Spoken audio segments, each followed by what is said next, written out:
Welcome to RS styles Hoskote. Ilkal sarees ಅಲ್ಲಿ double checks patterns ತುಂಬಾನೇ premium ಇದೆ. ಇದೆಲ್ಲ handloom cotton sarees with handloom certification ಕೂಡ ಇರುತ್ತೆ. ನಾನು ಹಾಕಿರೋದು ಗ್ರೀನ್ ಕಲರ್ ಸ್ಯಾರಿಲಿ ಬ್ಲಾಕ್ ಅಂಡ್ ಯೆಲ್ಲೋ ಚೆಕ್ಸ್ ಬಂದಿದೆ. ಬಾರ್ಡರ್ ಅಲ್ಲಿ ಬಂದು ಬ್ಲಾಕ್ ಬಾರ್ಡರ್ ಬರುತ್ತೆ, ಹಾಗೆ ಗಾಯತ್ರಿ ಬಾರ್ಡರ್ ಅದೆಲ್ಲ.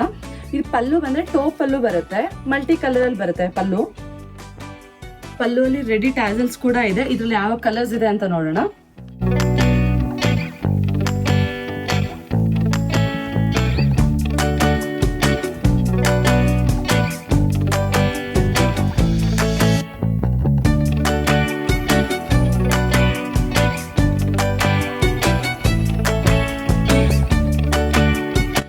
ಇಲ್ಕಲ್ ಸ್ಯಾರೀಸ್ ಅಲ್ಲಿ ತುಂಬಾನೇ ಕಲೆಕ್ಷನ್ಸ್ ಇದೆ. ಇದೆಲ್ಲ ಹ್ಯಾಂಡ್ಲೂಮ್ ತೋರಿಸಿದೀವಿ. ಪವರ್ ಲೂಮ್ ಅಲ್ಲೂ ಅಷ್ಟೇ ಇದೆ. ಅರೌಂಡ್ 800-900 ಇಂದನೇ ಸ್ಟಾರ್ಟ್ ಆಗುತ್ತೆ. ತುಂಬಾನೇ ಸ್ಯಾರೀಸ್ ಬಂದಿದೆ ಇದರಲ್ಲೆಲ್ಲ. ಶಾಪ್ ವಿಸಿಟ್ ಮಾಡಿದ್ರೆ ಈ ಸ್ಯಾರೀಸ್ ಎಲ್ಲ ನೀವು ನೋಡಬಹುದು. ಇದೇ ತರ ಅಪ್ಡೇಟ್ಸ್ಗೆ ಆರ್ಎಸ್ ಹೊಸಕೋಟೆ ಪಿನ್ನ ಫಾಲೋ, ಲೈಕ್ ಅಂಡ್ ಶೇರ್ ಮಾಡಿ. Thank you.